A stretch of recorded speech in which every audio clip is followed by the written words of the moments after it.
Bonjour et bienvenue à l'émission La Parole Vivante. Cette émission, où on prend la Bible, on découvre qui est Dieu et quel est son plan extraordinaire qu'il a pour nous. Aujourd'hui, mon collaborateur, Bernard Westerveld. Salut Bernard. Salut Simon. C'est une grande joie de t'avoir avec nous. Bernard, peut-être parlons un peu de nous. Sa première émission, peut-être que les auditeurs, serait bien qu'ils puissent savoir qui est Bernard Westerveld. Bernard Westerveld, c'est ça. Ça se dit pas ici trop au Québec, mais voilà, mon nom c'est Bernard. Je viens de l'Ontario, au Canada. Puis ça fait 24 ans que moi et ma femme, on est ici à Québec, pasteur de l'Église pendant 20 ans. Puis maintenant, je suis plus dans l'enseignement. Mm-hmm. Quelques enfants, je pense? Quelques-uns, oui. On est rendu à 8 enfants et 2 petits-enfants. Excellent. Bernard, tu te considères-tu comme quelqu'un qui est passionné de la parole de Dieu? Oui. Oui. Aujourd'hui, on va regarder un des textes les plus, pour moi, les plus glorieux. On va regarder le salut, si tu le veux bien, sur plusieurs angles. Et puis, le meilleur chapitre, en tout cas, à mon sens, à moi, c'est Éphésiens chapitre 1. Il y en a du stock là-dedans. Et peut-être que les auditeurs ne le savent pas, mais à partir du verset 3 jusqu'au verset 14, c'est probablement la plus longue, je ne l'ai pas vérifié, mais la plus longue phrase de tout le Nouveau Testament. C'est long, mais surtout, c'est hyper profond. Donc, j'en fais la lecture de quelques versets, puis après ça, on en discute. Excellent. Super. Donc, Éphésiens, chapitre 1, je vais commencer à partir du verset 3. « Béni soit le Dieu et Père de notre Seigneur Jésus-Christ, qui nous a bénis de toute bénédiction spirituelle dans les lieux célestes en Christ. En lui, Dieu nous a élus avant la fondation du monde pour que nous soyons saints et irréprochables devant lui. Il nous a prédestinés dans son amour à être ses enfants d'adoption par Jésus-Christ selon le bon plaisir de sa volonté. » Donc, il y a beaucoup de grands mots, beaucoup de mots et on va y aller tranquillement. On va faire le verset 4. « En lui, Dieu nous a élus avant la fondation du monde. » Bernard, ça veut dire quoi ça, être élu de Dieu? Élu de Dieu, ça veut dire, c'est pas comme une élection, mais c'est plutôt Dieu nous a choisis. Dieu dit, je te choisis comme mon enfant. Donc, on est choisi par Dieu. Avant la fondation du monde, donc avant que quelconque chose soit, oui. Ben, Dieu dit, Bernard, Simon, et peu importe, mettez votre nom, oui. Je te veux comme dans ma famille. Oui, c'est énorme. Oui, c'est ça, puis c'est incroyable. Et ça nous dit quelque chose à propos de Dieu. Là, on n'a pas parlé avant, mais c'est pas grave, je m'en vais par là. Pour que Dieu puisse nous élire avant la fondation du monde, il savait que toi et moi, on était pour exister, ça veut dire. Oui, c'est ça, exact. Donc, ça nous dit Dieu, il sait tout, il est dans le temps. Peut-être juste nous parler un peu de. Pour qu'il puisse faire ça, ça prend un Dieu qui est vraiment pas comme nous. Exact. Non, mais ça parle de la grandeur de Dieu. Dieu qui est tellement grand, qui est éternel, infini. Et donc, il nous a vus d'avance et même créés. Il savait qu'on allait naître, puis à quel moment, puis qu'on soit ici, toi et moi, ici à Québec pour faire cette émission. Mais même dans le texte, il dit, il nous a choisis et donc, il nous a prédestinés. Ouais. Prédestinés, c'est comme Dieu a planifié d'avance. Puis il a planifié d'avance que nous soyons ses enfants adoptés dans sa famille. Il l'a fait par amour. Ben oui, c'est ça que ça nous dit au verset 3. Dans son amour. Il nous a vus. Il a dit, toi, je te choisis d'être mon enfant. Et ce qui a motivé ça, son amour. Il y a quelque chose ici, je trouve ça intéressant. Je reviens au verset 4. Saint et irréprochable. C'est pas comme ça que je me sens pantoute. Donc, Dieu m'a vu, m'a choisi pour que je sois son enfant. C'est ça que je veux que tu sois. Et ça nous dit aussi qu'il nous a prédestinés il veut qu'on soit saint et irréprochable. Comment est-ce possible qu'il m'ait vu saint et irréprochable alors que moi, je ne suis pas saint et irréprochable? Mais parce qu'il parle de Jésus. Puis ça va se développer tantôt dans le texte. Mais il nous regarde saint et irréprochable parce qu'on appartient à Jésus-Christ, son Fils. Wow! Donc, c'est pas à moi. Parce que moi, quand je regarde ma vie, je peux me reprocher. Si c'est pas moi, c'est ma femme qui va me reprocher. Parce que j'ai des fautes. Mm-hmm. Certes, Dieu peut, mais il le fait plus parce que j'appartiens à Jésus-Christ. Wow! Donc, Dieu, c'est lui qui initie le salut, c'est lui qui l'a planifié. Mm-hmm. Et Jésus-Christ, c'est lui qui le rend possible. On le voit au verset 7. En lui, nous avons la rédemption par son sang, le pardon des péchés selon la richesse de sa grâce, que Dieu a répandu abondamment sur nous par toute espèce de sagesse et d'intelligence. Donc, Jésus, c'est le moyen. Oui, exact. Puis on se rappelle. Comment est-ce possible? Mais il est né, il a vécu sur notre terre, il a vécu une vie parfaite, irréprochable, puis ensuite il est mort sur la croix. On se rappelle, Jésus, il est mort sur la croix, il a versé son sang, comme dit le texte ici, pour le pardon de nos péchés. Donc ça, c'est la grâce de Dieu qui dit, je te pardonne, parce que Jésus a payé le prix. Alors, c'est pour ça qu'il a pu nous dire, vous allez être saints, vous allez être irréprochables, vous allez être mes enfants, parce que dans le plan, Jésus nous pardonne nos péchés. Exact. Alors là, j'imagine que les auditeurs commencent à comprendre qu'on est en train de parler de la Trinité, du rôle de chaque membre de la Trinité dans le salut. Il y en a un qui choisit, l'autre exécute. Et je vais lire au verset 13. En lui, vous aussi, après avoir entendu la parole de la vérité, l'évangile de votre salut, en lui vous avez cru, vous avez été scellés du Saint-Esprit qui avait été promis, lequel est un gage de notre héritage pour la rédemption de ceux que Dieu s'est acquis pour célébrer sa gloire. Donc, Dieu le Père a un rôle, Dieu le Fils a un rôle. Ici, on vient de voir le Saint-Esprit peut-être juste nous expliquer un peu le rôle du Saint-Esprit dans le salut.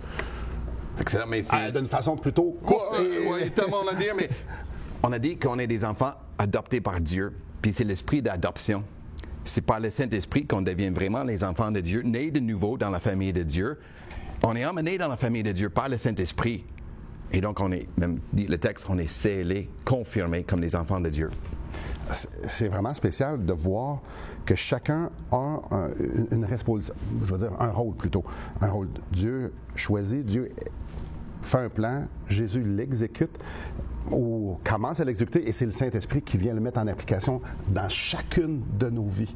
Alors, chacun a un rôle pour faire un salut parfait. Moi, je ne sais pas pour toi où ce que ça t'amène, mais un salut trinitaire, c'est beaucoup plus merveilleux, beaucoup plus complet que...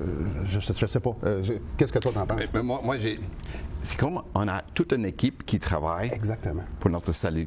Donc, c'est pas seulement un Dieu, non, il y a un Dieu, Père, Fils et Saint-Esprit, puis les trois, il dit, on s'engage pour te sauver, toi. Wow! Incroyable. Mais on va aller à la pause, mon Jean, mais juste avant d'aller, j'aimerais ça vous offrir un Nouveau Testament. Parce que oui, il y a des mines d'or dans la Bible, comme on vient d'avoir un court texte qui nous présente l'œuvre de chaque membre de la Trinité. Vous pourriez l'avoir entre les mains et vous aussi découvrir les pépites d'or que Dieu a mis dans sa parole pour vous, pour que vous puissiez le connaître lui, que vous puissiez vous connaître vous et son plan. Donc, tout ce que vous avez besoin de faire pour avoir un Nouveau Testament, c'est de communiquer avec nous, que ce soit par téléphone, soit par Internet, et dire « Hey, j'aimerais savoir le Nouveau Testament que Simon nous offre. » Et on vous l'envoie tout à fait gratuitement. Restez avec nous. Après, on continue de regarder ce texte-là. Il y a encore beaucoup de pépites d'or. Restez avec nous.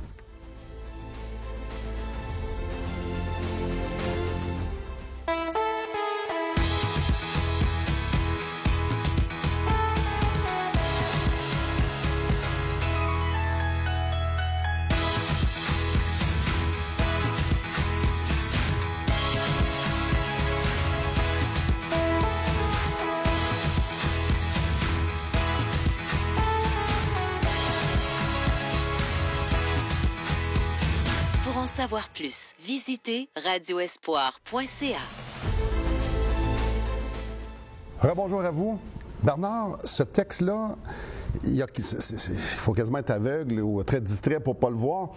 Il y a plusieurs mentions d'être en Christ, en lui. Oui. En lui, ça revient en lui, en lui, en lui, en lui. On va le voir un peu partout dans la lettre aux Éphésiens. En fait, c'est une façon que Paul écrit d'être en Jésus. Comment on fait pour être en Jésus? Oui. Parce que moi, je suis en Simon présentement, tu es en Bernard, mais comment je fais pour être en Jésus? Ça nous dit qu'on est en lui. C'est ça, exact. Non, mais c'est quelque chose qui est absolument essentiel dans l'enseignement biblique et surtout les écrits de l'apôtre Paul. Il dit souvent, on est en Jésus-Christ, on est en lui, on est dans le Seigneur Jésus-Christ. C'est-à-dire, on appartient à Jésus-Christ. OK. Jésus, il a eu l'image de la vigne. Il dit, je suis la vigne, vous êtes les branches. Donc, une branche qui est greffée, qui appartient au tronc. C'est ça l'idée, on est greffé à Jésus-Christ, on appartient à Jésus-Christ. OK. Et ça devient essentiel. Et pourquoi donc? Parce que tout ce que le Christ a fait pour nous, nous est transmis. Parce que si on est séparé de Jésus-Christ, on ne peut pas recevoir ce qu'il a fait pour nous. Le pardon des péchés, la vie nouvelle, le don du Saint-Esprit. Ça vient tout ensemble, ça, là. Oui, mais une fois on est attaché, Là, ça peut passer. Tous les bienfaits de Jésus-Christ, OK. le pardon des péchés, la perfection de Jésus-Christ, la sainteté de Jésus-Christ, ça nous est donné parce qu'on est en lui, on lui appartient. Ici, dans Romains chapitre 6, je trouve qu'une belle image. Je te l'ai dit au verset 5. En effet, si nous sommes devenus une même plante avec lui, c'est un peu ta même illustration de la vigne dans Jean 15, 5. Là. Ici, ben, on est avec lui par la conformité à sa mort, mais nous sommes aussi dans la conformité à sa résurrection. Donc, comme il est mort, nous sommes morts, comme il est vivant, il est vivant, c'est parce que nous sommes en lui. On est comme une même plante. Donc, l'idée, c'est qu'on est un, on est tricoté avec lui. C'est un. Et ça, c'est la porte d'entrée. Ça commence avec ça. Là. Je veux dire, pour l'expérience chrétienne, l'expérience, ben, je viens en lui. Maintenant, je t'amène sur une piste. Ça nous parle dans Colossiens qu'on est en Jésus, en Dieu. Ah oui. Ouais. Là, tu nous poses une question. Là, il est comme, oh, qu'est-ce que tu fais? Je m'attendais pas à ça. Ouais. On va aller ailleurs. Non. Est-ce qu'on pourrait dire que en Jésus, on rentre dans, pas dans la Trinité, parce que nous, on n'est pas Dieu, mais on devient participant de cette vie-là, parce que nous sommes en Jésus, en Dieu, donc au sein de cette sphère-là divine? Oui, c'est exact. Mais d'abord, il faut souligner qu'il y a une distinction. On ne devient pas Dieu. Non, ça, c'est important de faire. C'est pas ça qu'on dit. Là. Donc il n'y a pas une divinisation de qui nous sommes. Nous restons des êtres humains, mais on est attaché à Jésus-Christ. On est attaché à Jésus-Christ. On a mentionné tantôt le Saint-Esprit. C'est lui qui est vraiment le fil qui nous attache à Jésus-Christ. Et donc, on est aussi attaché à toute la divinité, Dieu, Père, Fils et Saint-Esprit. On lui appartient pour avoir la plénitude de rédemption en Jésus-Christ. Et ça met une lumière intéressante sur le verset 3, qui nous dit qu'on est béni, béni soit le Dieu et Père de notre Seigneur Jésus-Christ, qui nous a bénis de toute bénédiction spirituelle dans les lieux célestes, et ça revient encore, en Christ. Donc, les cieux sont ouverts, mais plus que les cieux sont ouverts, plus qu'on est en relation avec le Seigneur, tout ce qui est nécessaire dans notre vie, mais pas juste aussi, pour l'éternité, on y a accès. Toutes les bénédictions, moi, à tous les fois je lis ça, c'est béni de toute bénédiction spirituelle. C'est énorme. Chaque fois que je lis ce texte, je me souviens de mon professeur de théologie. Okay. Il a dit, le mot spirituel, il faut mettre un S majuscule, parce que ça parle du Saint-Esprit. Wow! C'est pas qu'on est détaché ou un attachement simplement grâce à nous. Non, c'est le Saint-Esprit qui nous est donné. Donc, on revient à ce qu'on a lu tantôt, qu'on est marqué par le Saint-Esprit. On se rappelle, Jésus, quand il a été baptisé, le Saint-Esprit est descendu sur lui. Oui. L'apôtre Jean dit, il a reçu toute la plénitude de l'Esprit. Et donc, la plénitude du Saint-Esprit qui habite l'homme Jésus-Christ nous habite. C'est lui qui va communiquer tous ces bienfaits de Jésus-Christ. Inévitablement, ça doit produire quelque chose dans l'expérience chrétienne, parce que souvent, on va arriver avec l'idée que, je fais une prière, Jésus, sauve-moi, puis après ça, je vis comme je veux. Mais comme on vient de le voir, il y a beaucoup plus qui se passe là. On acquiert la vie, on rentre dans une sphère spirituelle extraordinaire. Ça doit avoir un impact dans ma vie. Ben oui, ça doit, parce que, en fait, c'est impossible, parce que c'est le Saint-Esprit, l'Esprit de Christ qui entre en nous, avec toute sa puissance, sa force, puis aussi avec la sainteté de Jésus-Christ, l'amour de Christ, la grâce de Jésus-Christ, ça va nous changer. Okay. J'ai parlé avec un monsieur cette semaine, il commence à lire la Bible, puis c'est sa femme qui a dit, « Qu'est-ce qui change dans ta vie? » Mais c'est le fait qu'il commence à croire et vivre l'Évangile. Puis lui, sans rien dire à sa femme, je suis en train de lire ma Bible, elle a dit, je remarque les changements. Ça, c'est le travail du Saint-Esprit. Parce que ça vient de l'intérieur, ça vient... Dieu veut nous transformer. On va le voir plus loin dans la lettre aux Éphésiens, que le but, c'est de nous emmener, c'est de former Christ en nous, c'est qu'on devienne à la stature de Christ. Alors, il y a plein de changements, mais quand ces changements-là sont opérés, inévitablement, vous allez être d'accord avec moi, ça se produit par toutes sortes de fruits. Quand le printemps arrive, on voit les bourgeons, on voit les fleurs pousser, on voit les feuilles, ça produit quelque chose. Mais l'Esprit de Dieu, cette nouvelle vie-là, le pardon des péchés, être en lui, ça produit quelque chose en nous qui sent Dieu, qui sent Jésus, parce que c'est produit par l'Esprit de Dieu. Restez avec nous. Après la pause, on va continuer de regarder ce texte-là. Il y a encore des choses extraordinaires à découvrir, donc restez avec nous.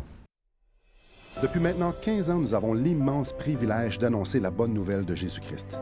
Par la grâce de Dieu, nous avons fait plus de 500 émissions, distribué gratuitement des milliers de livres et que dire des centaines de personnes qui ont répondu par la foi à l'appel de Jésus. Aujourd'hui, nous aimerions inviter ceux qui ont reçu cette bonne nouvelle à faire équipe avec nous. Aimeriez-vous avoir un impact dans la francophonie pour l'Évangile? Joignez notre équipe en participant financièrement à la production de l'émission et en nous permettant de continuer à offrir de la littérature gratuitement à ceux qui sont ouverts à l'Évangile. Contactez-nous. Il nous fera plaisir de vous partager comment vos prières et vos dons peuvent faire la différence.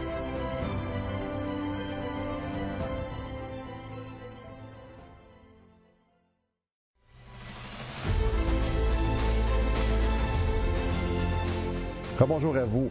Bernard, il y a beaucoup de gens qui se posent la question, mais pourquoi tout ça? Pourquoi Dieu fait homme, vivant une vie parfaite, mourant sur la croix, ressuscitant, exalté au ciel, intercède pour nous auprès du Père? Pourquoi? Certaines personnes vont dire, c'est pour moi. C'est pour moi. C'est Dieu me sauve parce que je suis dans le besoin, parce que je suis un pécheur, je veux pas. C'est pour moi. Donc tout ça, c'est pour moi.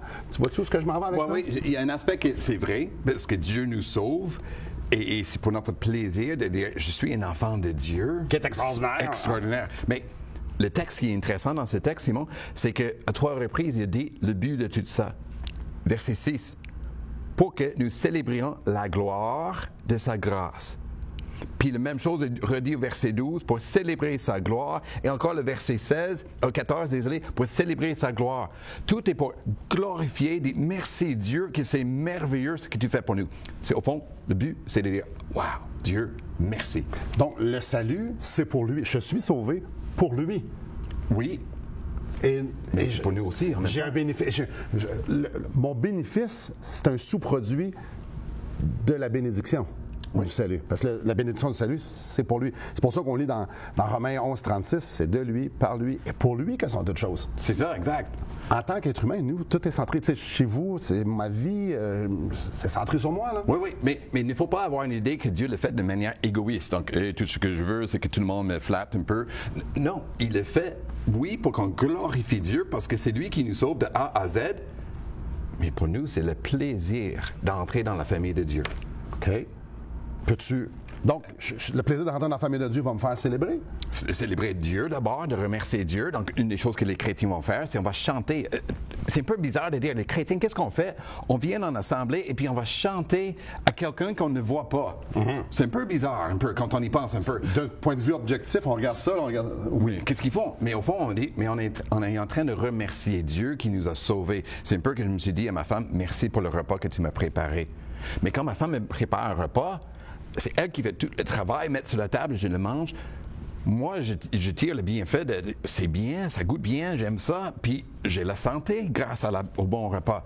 Mais je remercie ma femme de l'avoir fait. Donc, la célébration de Dieu, c'est une réponse au salut. Oui, exact. C'est pas juste parce que ça me tente puis c'est religieux. C'est pas une question de religieux, c'est juste je reconnais ce que tu m'as donné, je reconnais que c'était extraordinaire, puis je reconnais que je bénéficie d'une grâce éternelle. C'est ça, mais je dirais, cette reconnaissance, c'est le signe que la foi est vivante, est réelle, authentique. On se souvient d'une histoire d'un eunuque qui s'est converti. Puis, en fait, j'ai parlé avec un groupe de jeunes, puis le monsieur a dit, mais il s'est converti rapidement, mais est-ce qu'on peut savoir si sa foi est authentique et réelle? Mais je dis, regardons le texte, puis il y a plusieurs indices, mais surtout, à la fin, il est parti joyeux. Remercier Dieu. Quelqu'un qui dit, je suis sauvé, il sait de quoi il était sauvé, il sait vers quoi il est sauvé, entrer dans la famille de Dieu, il dit, écoute, je remercie Dieu, je suis joyeux. Donc, en fait, je dis donc, on va bâtir sur quelque chose ici. Oui. Quelle est la raison qu'il y a une création? Pourquoi moi et toi, on existe? Et pourquoi l'humanité existe? C'est quoi la raison première? Oh, bonne question, mais de manière, Dieu, il n'avait pas besoin de créer quelque chose. Il était bien content, lui, Dieu, Père, Fils et Saint-Esprit, mais il a décidé de le faire, oui, pour un reflet de sa gloire, parce qu'on regarde la beauté de la création, on dit, mais ça reflète un peu celui qui a tout fait. Mais en même temps, il s'est embarqué dans un... Mais moi, je dirais c'est un plan d'un fou. Parce qu'il nous a créés, puis nous, on s'est rebellés contre lui, puis lui aurait pu jeter tout ça aux poubelles, mais non, je dis, je vais récupérer ce que j'ai créé, récupérer les êtres humains, les sauver. Mais encore là, ça m'amène à dire, wow, quel Dieu merveilleux! Puis en même temps, quelle bénédiction pour moi, quel bonheur pour moi et tous ceux qui sont sauvés. Si ça n'avait pas été ça le plan, la fin n'était pas bonne. Là. C'était la séparation avec Dieu pour l'éternité. Moi, ce qui m'impressionne, c'est Dieu, bien, comme tu l'as mentionné, Dieu nous crée pour sa gloire, pour nous montrer à quel point il est bon, à quel point il est parfait. Et puis nous, on fait « Ah non, on ne veut rien savoir de toi. Nous, on va faire ça à notre manière. » Puis lui, il fait « Non. » mais comme tu dis, mais quel genre de Dieu d'aimer ses ennemis, puis pire que ça, ses ennemis l'ont crucifié. Ça, exact. Et ils aiment bien, je vais vous bénir, je vais vous donner, je vais vous inclure en... Je comprends pourquoi que ça nous dit que la célébration, c'est juste la réponse raisonnable. Exact. Et ce qui est triste, ce qui est un peu... Oui, ce qui est triste, ceux qui refusent tout ça, ceux qui disent, j'entends parler de Dieu qui a créé tout ça, que Jésus qui a donné sa vie, puis moi, je veux rien savoir de tout ça. Je dis...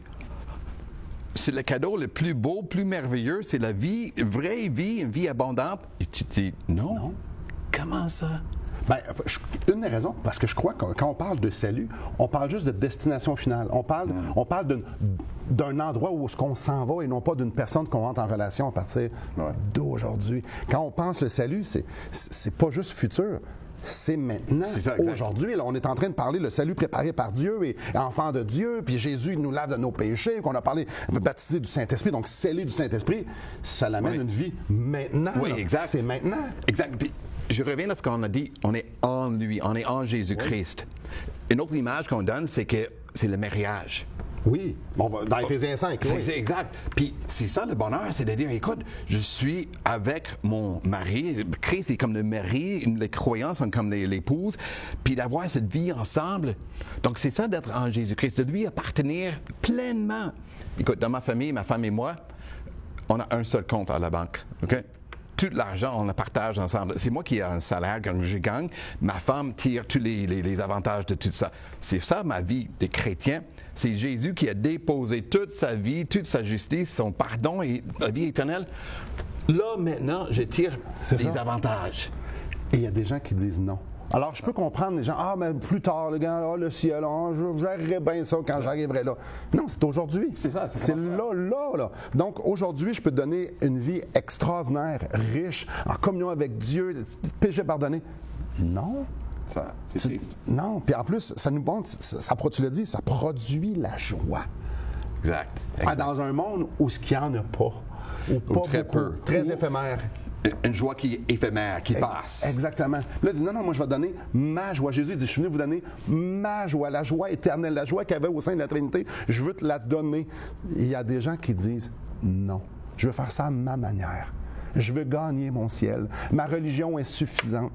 Et on n'est pas en train de parler de religion. On est en train de parler d'une relation, de la vie, d'être en vie avec Christ. Aujourd'hui, il y en a qui disent non. Vous dites quoi? Qu'est-ce que vous en faites de ce salut si extraordinaire, de cette invitation d'être sauvé, uni à Christ pour l'éternité en commençant aujourd'hui? Vous dites quoi, ça? Prenez la pause pour y réfléchir un instant et on y revient juste après.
Rebonjour à vous. Bernard, on vient de parler de choses qui nous dépassent. On a parlé, on a expliqué, mais ça nous dépasse, c'est tellement grand qu'un Dieu si grand, si parfait, si saint, établisse un plan pour sauver, pour ramener ceux qui se sont égarés. Ça, c'est nous tous les pécheurs, tous les êtres humains. Jésus qui vient mourir sur la croix pour rendre ça possible et l'esprit qu'il met en application dans nos vies. Et là, on est en lui, on est dans sa famille, les péchés pardonnés. Peut-être qu'il y a quelqu'un à la maison qui se dit « Comment je fais pour avoir ça, moi? » Parce qu'on a parlé de quelque chose, on n'a pas parlé comment on pouvait l'avoir. Comment ça s'est passé dans ta vie? Comment ça s'est passé dans ma vie? Bonne question, Simon. Écoute, j'ai eu le privilège de grandir dans une famille chrétienne, vraiment engagée. On allait à l'église 2 fois les dimanches, puis en semaine avec un enseignement et tout. Puis lecture de la Bible à la table avec mes parents, presque chaque repas. Donc, j'étais bien instruit dans la foi. Puis j'ose pas dire que j'ai eu une rébellion contre tout ça. C'était plutôt un cheminement. OK. De dire, écoute, je crois en Dieu. Je peux pas ne pas croire en Dieu. Parce que c'est trop beau, trop réel.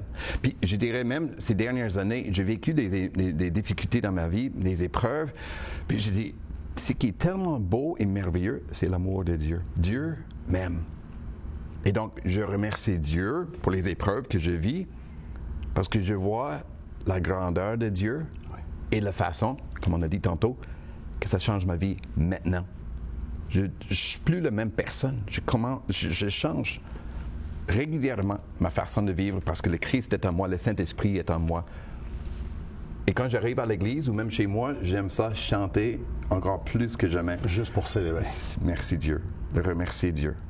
Et toi, est-ce que c'est important pour toi que d'autres sachent à quel point ça, c'est extraordinaire? Parce que je te pose la question, mais... Absolument. Écoute, j'ai prié pour des membres de famille, des amis, puis des voisins, puis des gens de mon quartier, des musulmans. J'ai rencontré des musulmans. L'autre jour, j'étais avec une rencontre de pasteurs qui, je ne suis pas sûr qu'ils enseignent vraiment l'Évangile comme on vient d'expliquer. Donc, en entrant, je dis, Dieu, donne-moi les paroles, puis il me donne une occasion de clairement dire la manière que Jésus nous sauve par le pardon de nos péchés. Ce message, le message de l'Évangile, ce que vous avez entendu aujourd'hui, c'est un message qui transforme les vies. C'est un message qui donne la vie. Et ma question, c'est, est-ce que vous l'avez? Parce que c'est vraiment simple. Tout ce que vous avez besoin, c'est de reconnaître que vous en avez besoin, que vous êtes pécheur, que vous êtes de ceux qui s'est éloignés de Dieu, qui a voulu faire ça à sa manière, suivre une religion. Et c'est facile, vous vous tournez vers Jésus, dites, je reconnais que tu es mort pour mes péchés, puis je te veux dans ma vie, sauve-moi, je veux ta vie. Et c'est extraordinaire parce que tout ce qui vient de se passer, enfant de Dieu, être en lui, pardonner de ses péchés, c'est là que ça arrive. Alors, c'est tellement grand, c'est tellement beau. Dieu vous aime. Tout ce que vous avez besoin de faire, c'est de vous tourner vers lui, puis vous dire, sauve-moi, et il va vous sauver. C'est une promesse de lui. Merci beaucoup, Bernard. Merci beaucoup à vous, et que le Seigneur vous bénisse.